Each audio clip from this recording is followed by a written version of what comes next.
Assalamualaikum warahmatullahi wabarakatuh. Alhamdulillah, alhamdulillahilladzi arsala rasulahu bil huda wa dinil haqq liyudhhirahu 'ala ad-dini kullihi wa kafa billahi shahida. Asyhadu an la ilaha illallah wa asyhadu anna Muhammadan abduhu wa rasuluh. Allahumma shalli ala sayyidina Muhammadin wa ala alihi wa sahbihi. Bapak Ibu yang dimuliakan Allah Subhanahu wa taala, yang pertama kami ingatkan selalu menjaga 3M ya, memakai masker, menjaga jarak, dan foto bu. Oh cuci tangan kan tidak mungkin di masjid ya, di luar masjid. Karena posisi sekarang ini banyak ya, terutama di klaster sekolah, klaster dinas sekarang ini banyak yang bermasalah sampai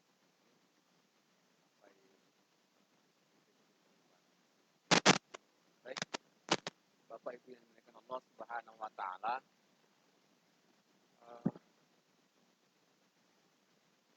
kalau biasanya kajian yang diberikan itu kajian-kajian yang memang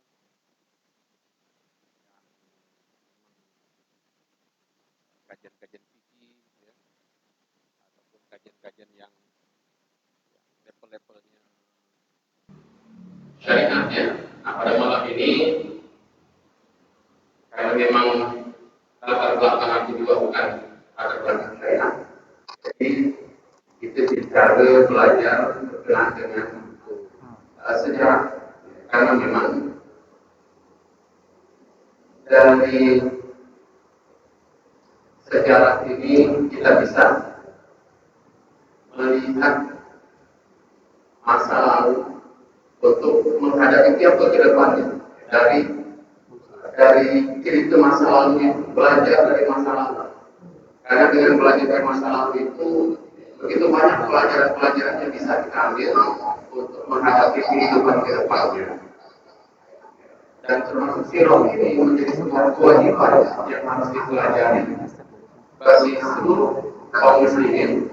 Karena di situ begitu banyak pelajaran-pelajaran yang berharga untuk kehidupan kita di masa sekarang ini. Karena berbicara masalah sirah perjalanan hidup Rasulullah ini, itu akan selalu dengan akurat dengan kehidupan kita pada saat sekarang ini.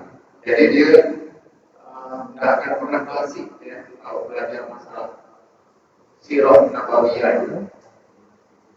Bahkan begitu banyak ya masalah-masalah hukum diambil dari pelajaran kehidupan Rasulullah.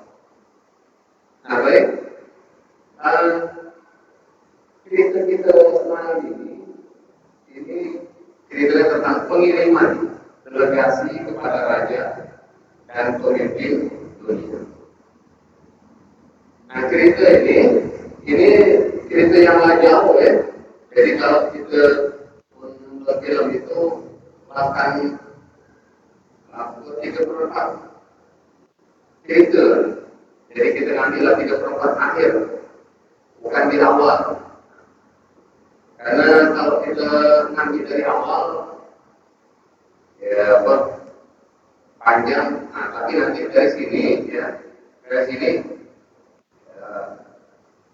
kita bisa balik ke belakang ya.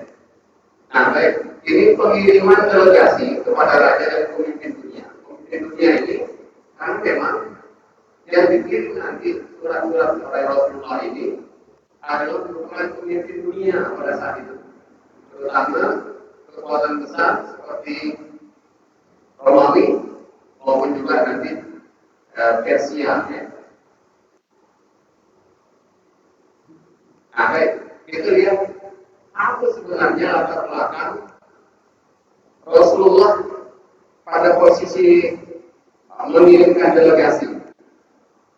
Nah, pengiriman delegasi ini sebenarnya dilatar belakangi oleh setelah adanya perjanjian Hudaybiyah.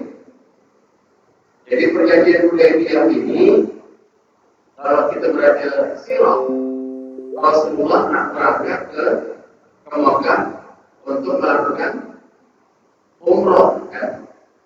Bahkan Rasulullah mengatakan para sahabat kita akan umroh, sehingga 2.000 orang berangkat ketika itu umroh. Tapi pada saat di Hudaybiyah itu mereka tidak diperbolehkan masuk ke Mekah, tidak boleh melakukan umroh. Ya, sehingga terjadilah perjanjian damai Hudaybiyah yang menurut sahabat itu merugikan kaum muslimin. Karena itu salah satu klausulnya, setiap kaum muslimin, setiap orang Quraisy sama Islam dan ingin menyeberang ke Madinah, dia harus dibawa balik pulang ke Mekah. Tetapi sebaliknya, kalau orang Islam lalu kemudian tiba-tiba ingin balik kepada kekafiran, kenapa itu ke Mekah diperbolehkan? Salah satu klausulnya. Lalu kemudian tahun depan mereka boleh melakukan umroh. Sahabat kan marah ketika itu, karena begitu banyak perjanjian-perjanjian ini yang menurut mereka merugikan. Tapi ternyata memang setelah sekian waktu berjalan, perjanjian Hudaybiyah ini termasuk sesuatu yang menguntungkan kaum muslimin. Karena salah satunya ketika kaum muslimin ada yang masuk Islam tapi tidak keluar ke Madinah, mereka muat perkumpulan, gerombolan, lalu kemudian gerombolan itu mencegat setiap pasukan barang dagang orang-orang Quraisy sehingga rugi besar katanya. Karena mereka akan ke Madinah tak pulang. Maka mereka diusir oleh Rasulullah karena kata Rasulullah mengikuti perjanjian Hudaybiyah. Mereka kembali. Tapi ternyata mereka tak balik, melarikan diri lalu kumpul sebetulnya dan mencegat setiap orang dagang kaum Quraisy sehingga merugikan. Hingga akhirnya mereka disuruh balik pulang ke Madinah. Nah ini ternyata memang tidak dipelajari atau belum sampai ke pemikiran para sahabat. Nah baik, jadi setelah perjanjian Hudaybiyah tadi, ya, perjanjian damai, maka secara politis orang Quraisy sudah mengakui eksistensi bahwa Islam itu hadir, Islam itu kuat. Karena perjanjian damai itu kuat sama kuat. Tak mungkin perjanjian damai itu orang hebat, lalu si orang lemah. Tak mungkin namanya perjanjian damai. Yang namanya terjadi perjanjian damai itu kalau kuat lawan kuat, sama-sama kuat, macamnya ini. Tapi tidak berani. Itulah. Tidak berani. Terjadilah perjanjian damai. Nah, perjanjian damai ini pengakuan bahwa negara Islam, apa yang dibawa Rasulullah itu diakui oleh orang Quraisy. Mereka kuat juga melawan orang Muslim. Karena begitu banyak kesalahan, ya. Kalau orang menang itu banyak kesalahan yang mereka terlibat. Jadi dengan perjanjian Hudaybiyah ini, posisi Islam itu sudah semakin kuat dan diakui. Nah, pada saat seperti itulah mulai berubah.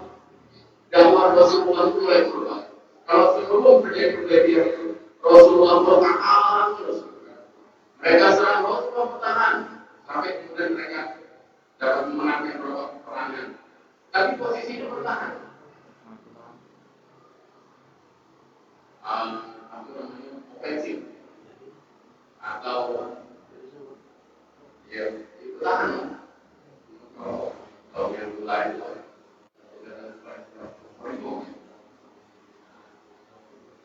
pakai emas bersepakat supaya bertahan. Nah, setelah perjanjian Hudaybiyah ini mulailah Rasulullah melakukan dakwah menyebar ofensif, jadi menyebar, jadi mulai keluar. Jadi posisi nama ini dimanfaatkan oleh Rasulullah untuk menyebarluaskan Islam karena musuh utamanya agak diperangi. Musuh utamanya Quraisy itu agak kuat secara militer. Nah, masa damai inilah yang dilakukan oleh Rasulullah untuk menyebarluaskan Islam, mengamankan wilayah-wilayah. Nah, yang pertama itu salah satunya adalah Rasulullah mengamankan satu daerah yang disebut misalnya daerah Khaybar. Itu diamankan karena di situ ada orang-orang Yahudi, perkumpulan pemukiman orang Yahudi Khaybar itu. Nah, itu diserang oleh Rasulullah, dibersihkan karena dari situ awal mulanya begitu banyak perselisihan jahat atau pemufakatan jahat yang dilakukan oleh orang Yahudi, sehingga dalam salah satu perang Khandaq, perang itu mereka berkhianat, orang Yahudi berkhianat. Nah, dimulai dari Khaybar, sehingga Rasulullah membersihkan Khaybar, menyerang Khaybar. Gede-gede Khaybar dikuasai oleh Rasulullah. Nah, itu setelah Hudaybiyah. Jadi posisinya adalah Rasulullah mulai menyebarkan Islam. Nah, barulah pada setelah perjanjian dia, setelah posisi Madinah aman, karena daerah-daerah samping Rasulullah itu sudah dibersihkan oleh Rasulullah. Permukiman Yahudi Khaybar sudah mulai dibersihkan. Mulailah Rasulullah mengirimkan surat. Jadi Rasulullah mengirimkan surat ke beberapa raja-raja dari tahun ke-7 Hijriah sampai ke-9. Jadi ada beberapa utusan yang dikirim oleh Rasulullah SAW. Dan setiap utusan ini mereka menguasai, mereka menguasai bahasa penduduk setempat yang akan mereka kunjung. Jadi mereka tidak menggunakan terjemah langsung. Jadi Rasulullah memilih siapa sahabat-sahabat yang pandai berbicara dari bahasa daerah setempat dipilih oleh Rasulullah. Sekarang di Korea suruh belajar bahasa Korea. Nah, kemudian karena zaman itu bahwa yang namanya surat 30 kalau ada stempel, kalau tidak pakai stempel itu tidak diakui, tidak diakui sebagai surat resmi. Sehingga Rasulullah membuat stempel dua. Nah, stempel Rasulullah itu Rasulullah membuat stempel dengan menggunakan cincin. Ya, cincin Rasul. Nah, jadi Rasulullah membuat stempel dengan cincin. Jadi cincin dengan tulisan Ahmad Rasulullah. Tulisannya di atas Allah, di tengahnya Rasul, di bawahnya. Jadi dibuat cincin. Jadi cincin inilah yang digunakan untuk mengucap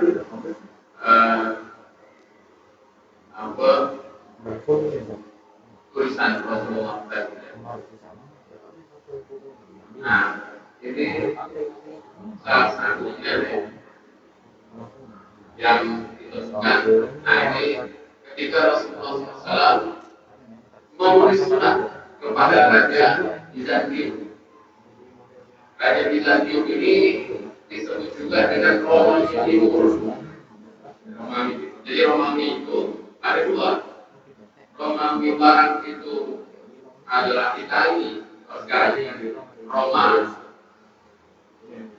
sekarang. Kalau Roma itu sekarang dan sampai sekarang itu jadi jajah Roma di Italia. Nah, yang satunya adalah Romawi Timur. Romawi Timur itu Turki sekarang. Nah, ini mereka ini dua kekuasaan besar ini Kristennya beda, ada perbedaan Kristen sama-sama Kristen tapi berbeda ini. Ya karena imamnya berbeda, kedua dalam penerjemahan beda dengan Islam. Nah, Rasulullah menulis surat kepada Raja Heraklius, ya.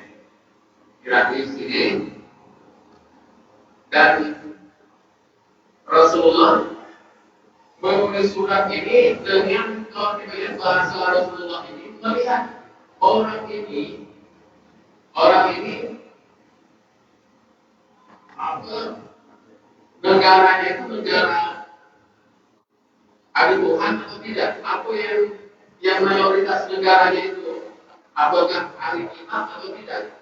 Makanya dalam surat Rasulullah ini kalau kita lihat dengan nama Allah pengasih dan penyayang dari Muhammad hamba Allah dan utusannya kepada Heraklius pembesar Romawi. Salam sejahtera yang mengikuti petunjuk yang benar. Dengan ini saya mengajak Tuhan menuruti ajaran Islam. Terimalah ajaran Islam, Tuhan akan selamat. Tuhan akan memberi pahala 2 kali kepada Tuhan. Allah akan memberi jatuh. Kalau Tuhan menolak, maka dosa orang Harishin menjadi tanggung jawab Tuhan. Lalu kemudian Rasulullah menulis surat Al-Quran, surat ketiga ayat ke-64. Wahai orang-orang ahli kitab, marilah sama-sama kita berpegang pada kata yang sama antara kami dan kamu, yaitu yakni bahwa tidak ada yang kita sembah selain Allah dan kita tidak akan mempersekutukan dengan apapun, bahwa yang satu tak akan mengambil yang lain menjadi Tuhan selain Allah. Tetapi kalau mereka mengelak juga, katakanlah kepada mereka, saksikanlah kami orang-orang sini. Nah ini yang ditulis oleh Rasulullah SAW untuk Raja Heraklius. Nah ini di dalam penerimaan Heraklius itu, karena Heraklius ini orang Nasrani, dan dalam kitabnya atau dalam kitab mereka itu bahwa akan ada nabi terakhir. Dan Heraklius percaya. Maka ketika datang surat ini dibaca oleh Heraklius, maka kemudian dikumpulkanlah semua kepala dinas, gitu ya, staf-stafnya semuanya Pak bidang namanya dikumpulkan. Jadi dikumpulkan oleh Heraklius, lalu kemudian kata beliau, wahai bangsa Romawi, apakah adakah kalian menghadapi kemenangan dan kelurusan kelanggengan kerajaan kalian dan mengikuti apa yang dikatakan oleh Isa putra Maryam? Jadi Heraklius mancing. Lalu kemudian pembesarnya dan staf Heraklius menjawab, apa itu? Kalian mengikuti nabi dari Allah. Jadi Heraklius itu mengatakan kalian ikuti ya nabi dari Allah. Jadi ketika disampaikan seperti itu, luar biasa marahnya pembesar-pembesar Romawi ketika itu, bahkan sampai mereka mengangkat salib mereka, saking mereka marah dengan ucapan Heraklius.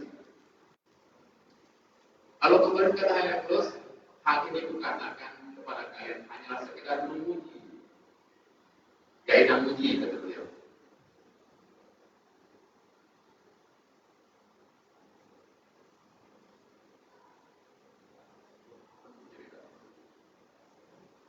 Nah, perjalanan Heraklius ini, hal ini kukatakan kepada kalian hanyalah sekedar memuji sejauh mana ketentuan kalian terhadap agama kalian. Sesungguhnya aku telah melihat sikap kalian yang sangat benar. Nah, jadi Heraklius ini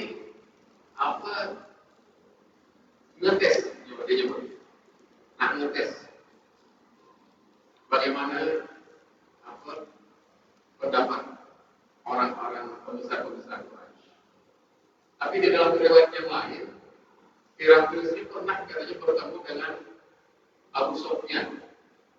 Jadi di daerah dekat Palestina.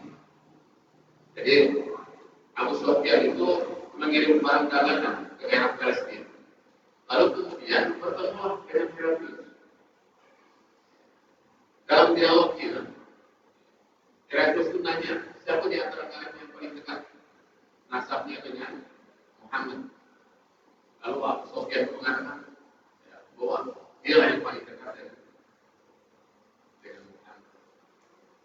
Terjadilah dialog sampai kemudian setelah dialog ditanya oleh Heraklius tentang Muhammad itu seperti apa, seperti apa pengikutnya, lalu kemudian apa pengikutnya makin berkurang atau makin nambah?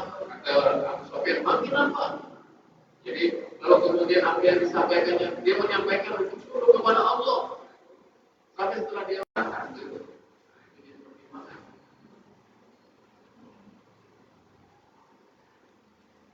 ya. Nah kemudian itu Rasulullah kejadian kabar ya. Kuning merah.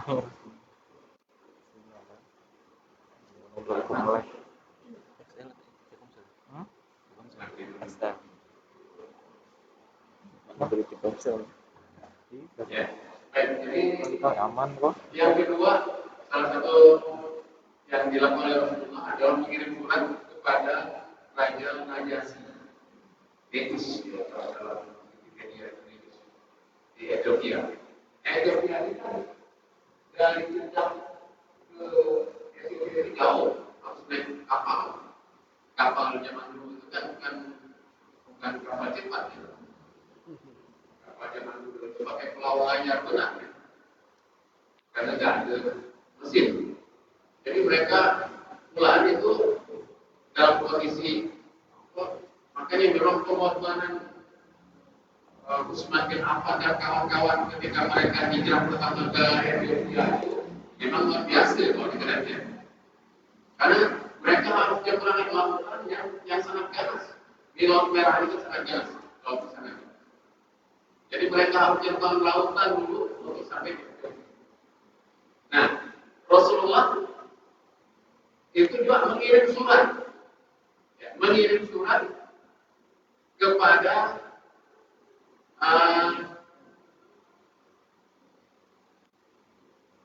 Raja Najasyi. Rasulullah mengirim surat kepada Raja Najasyi. Dan masih ada sahabat yang masih tinggal di Ethiopia. Masih ada sisa sahabat, di antaranya paman Rasulullah, Ja'far. Ja'far itu masih tinggal di sana. Lalu kemudian ketika sampai surat Rasulullah kepada Najasyi ini, nah Rasulullah lihat atau bagi masalah ini. Nah, jadi di dalam suratnya itu Rasulullah begitu pandai ya bahasanya melihat dengan siapa beliau kirim surat. Nah, misalnya dalam Raja Najasyi ini lalu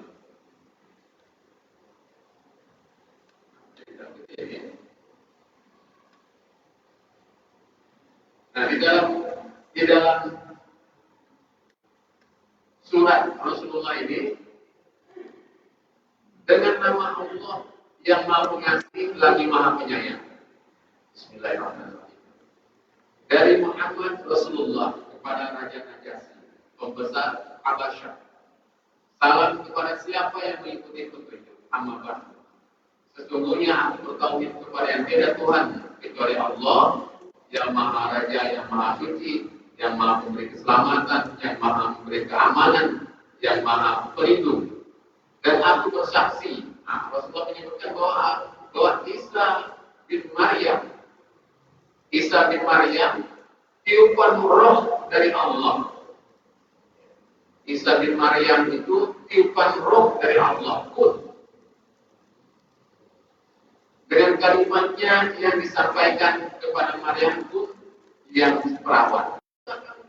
Kun jadi ada yang seperti Nabi Isa ini tidak ada bapaknya. Kalau Allah mengatakan kun jadi. Ada juga yang tidak ada bapaknya.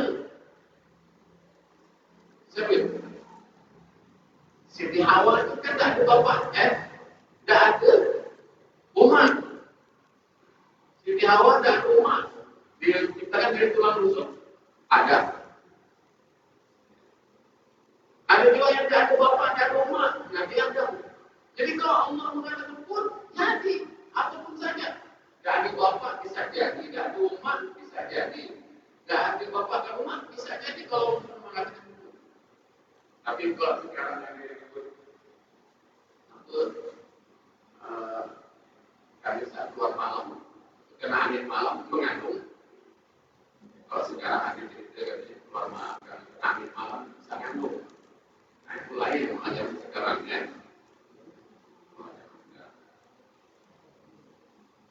Nah, lalu kemudian aku mengajak kepada engkau, kepada Allah yang Esa, tidak mempersekutukan kepadanya dan taat patuh kepadanya dan mengikuti aku, meyakini ajaran yang datang kepada aku. Sesungguhnya aku utusan Allah dan aku mengajak kepada engkau tentang kepada Allah yang Maha Perkasa dan aku. Aku telah menyampaikan dan telah aku nasihatkan, maka terima nasihatku. Salam bagi yang menjadi berikut. Nah setelah mendapatkan surat ini, katanya Najasyi itu langsung terpaku di tanah. Lalu kemudian bersyahadat dan masuk Islam. Najasyi itu masuk Islam ya, setelah mendapatkan surat dari Rasulullah SAW. Nah ini pada Najasyi. Lalu kemudian Rasulullah juga mengirim surat kepada Munzir bin Sawah al-Tamimi, penguasa Bahrain. Lanjut ya. Lalu kemudian beliau juga menulis surat kepada Muhammad dari Rasulullah SAW untuk Muqawqis Raja Mesir. Jadi Raja Mesir itu dikirim surat Kipti. Ya. Nah, begitu sama juga, hampir mirip-mirip juga ya.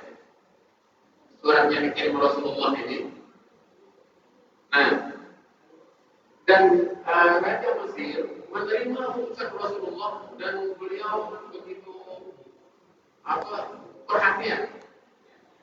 Bahkan Raja Kipti ini menulis balik pula surat Rasulullah ini dibalas dengan cap stempel pula.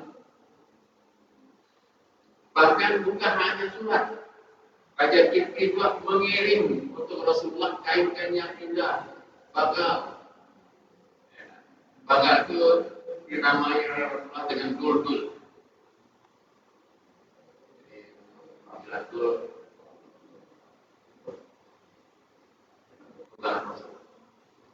lalu kemudian tidak hanya sampai seperti itu juga, Raja Kipti ini juga mengirim 2 gadis yang mempunyai kedudukan terhormat di masyarakat Kipti, yaitu 2 orang wanita, yang pertama Maria dan Sirin. Jadi bawa persembahan Allah. Jadi lengkap. Ini bukan hanya barang tidak bergerak, termasuk juga barang bergerak diberikan. Nah, kemudian Rasulullah menikahi Maria dan sementara kemudian dari rahim Maria ini adalah Ibrahim yang tadi meninggal. Kemudian Sirin dinikahi oleh Hasan bin Thabit. Nah, ini kepada raja. Nah, kemudian yang paling seru ini adalah ketika Rasulullah mengirim surat kepada Kisra. Nah, dari surat ini Rasulullah SAW karena ini adalah orang penyembah atau majusi ya. Dia penyembah api, ya maka lain pula suratnya. Dan suratnya ini, aku ajak kamu dengan seruan Allah, karena sesungguhnya aku adalah utusan Allah kepada seluruh manusia untuk memberi peringatan kepada orang-orang yang hidup dan supaya pastilah ketetapan azab terhadap orang-orang kafir. Maka masuklah Islam, saya kamu selamat. Jika kamu enggan, kamu akan diminta dosa orang manusia. Jadi Rasulullah SAW sampaikan berita. Nah, setelah menerima surat itu, surat Rasulullah SAW itu dirobek-robek oleh Raja Israel. Karena dianggap berani amat seorang hamba yang hina menulis surat dengan namanya, jadi pakai nama kan, ditulis itu nama Muhammad Rasulullah. Karena Israel ini menganggap bahwa kalau orang menulis surat pakai nama, dia menganggap bahwa dia sudah melebihi diri. Jadi sudah menganggap orang lain itu kecil. Namun mendengar kabar surat Rasulullah dirobek-robek, kemudian Rasulullah SAW mengatakan semoga Allah mengoyak-ngoyak derajat. Dan baru kemudian setelah itu datanglah ya utusan dari salah satu gubernurnya Israel ini, namanya jabatan, lalu memerintahkan badan ini untuk membawa 2 orang yang hebat ke badannya Al-Gojo untuk menghadap Rasulullah, lalu membawa Rasulullah untuk bawa ke Israel. Karena sudah berani tulis surat kepada seorang raja yang hebat. Maka kemudian setelah datang 2 orang ini ingin menjemput dan mengambil paksa, diambil paksa kan? Rasulullah ini nanti tangkap dan diambil paksa bawa ke Israel. Tapi kemudian kata Rasulullah, tunggulah kabarnya besok, kalian balik dulu. Lalu kemudian setelah besoknya Rasulullah memanggil 2 orang utusan tadi. Lalu kata Rasulullah SAW melalui wahyu yang diterima oleh beliau, bahwa beliau mengatakan bahwa telah terjadi pemberontakan di kerajaan Israel ini dan rajanya telah dibunuh oleh anaknya sendiri. Berbalik pula, lalu sampaikan kepada Tuhan. Lalu sebalik pula akhirnya orang itu kepada Raja Badan. Lalu kemudian Raja Badan tidak lama kemudian datang pula surat dari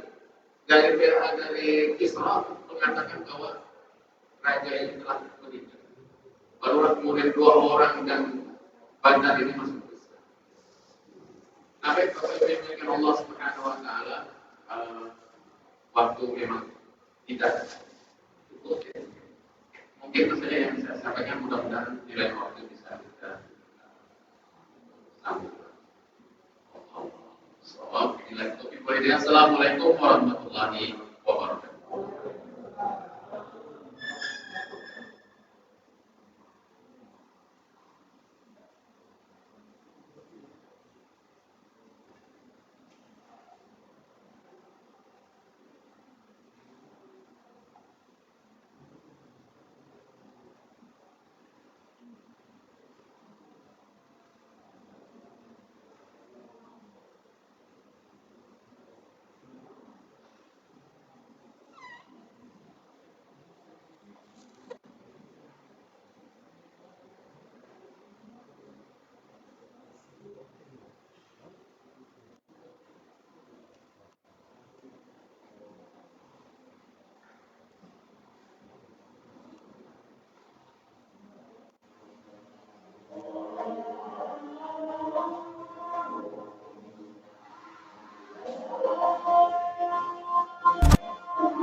yang semakin hari semakin kompleks membutuhkan respon serius dari semua pihak, terutama mereka yang berdiri di garis depan dalam melakukan advokasi terhadap umat, yakni para dai. Problema dakwah yang disertai dengan perkembangannya yang pesat tentu saja membutuhkan sebuah wadah yang memberikan arahan pada umat melalui pembentukan wadah dai yang profesional, bermoral, misionir, dan visioner dalam merancang dan merekayasa langkah-langkah, rencana, dan aksi-aksi dakwah di masa depan. Wadah tersebut hendaknya bertujuan untuk memberdayakan dakwah dan dai dalam usaha merekonstruksi dan mereformasi pandangan umat terhadap tugas-tugasnya sebagai pemikul panji moralitas yang berdasarkan Al-Quran dan Sunnah, baik moralitas sosial politik, budaya, maupun peradaban. Dengan demikian, diharapkan lahir Islam yang memberikan makna rahmatan lil alamin dalam dunia nyata, memberikan pembelaan terhadap nilai-nilai kebenaran, dan memiliki kepekaan yang tinggi terhadap nilai-nilai Islam yang universal. Kompleksitas dakwah dalam menghadapi gelombang dan tantangan globalisasi memerlukan langkah-langkah yang progresif, proaktif, intensif, terencana, sistematis, dan seimbang. Semua langkah ini diharapkan melahirkan pandangan baru umat yang melihat Islam sebagai pemberi solusi bagi semua persoalan umat dan kemanusiaan. Rancang bangun wadah dakwah ini bertujuan untuk memberikan pencerahan secara masif pada kaum muslimin agar mereka tidak terjerat dalam penyesatan-penyesatan yang menggelincirkan mereka dari jalan yang benar.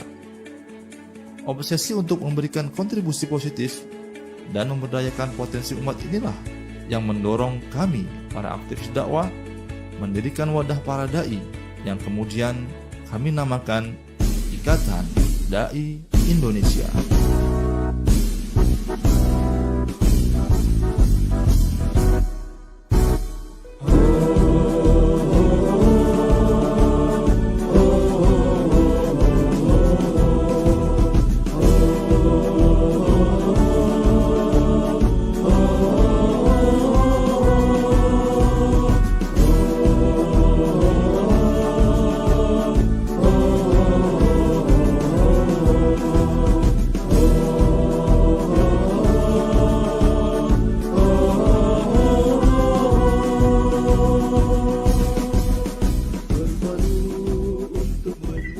Ikatan Dai Indonesia yang disingkat dengan IKADI berdiri pada tanggal 12 Juli tahun 2002 yang kemudian dideklarasikan pada tahun 2003, hadir untuk menjawab beragam problematika dan tantangan dakwah, karena kami menyadari bahwa penyelesaian berbagai macam permasalahan umat dan bangsa tidak bisa dihusung dengan sendiri, tetapi perlu sinergi berbagai macam potensi yang ada.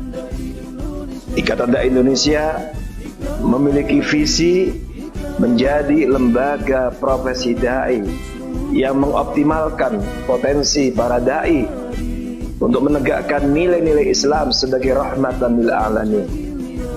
Dan kemudian Ikatan Dai Indonesia memiliki misi menjadi wadah bagi seluruh dai untuk bisa didaya gunakan seluruh potensinya untuk kemaslahatan umat dan bangsa melalui beragam aktivitas dakwah Islamiyah dengan menghusung tagline menebar Islam rahmatul alamin. Dalam merealisasikan visi dan misi ini, kami membuat dan meletakkan tujuan-tujuan mulia. Di antaranya, kami ingin memberikan pemahaman Islam yang benar berdasarkan Al-Quran dan Sunnah sesuai dengan manhaj salafus saleh, pemahaman para ulama-ulama ahli sunnah wal jamaah. Kemudian juga bagaimana kami mengajarkan sikap akhlak yang mulia yang benar-benar tercermin dalam diri seorang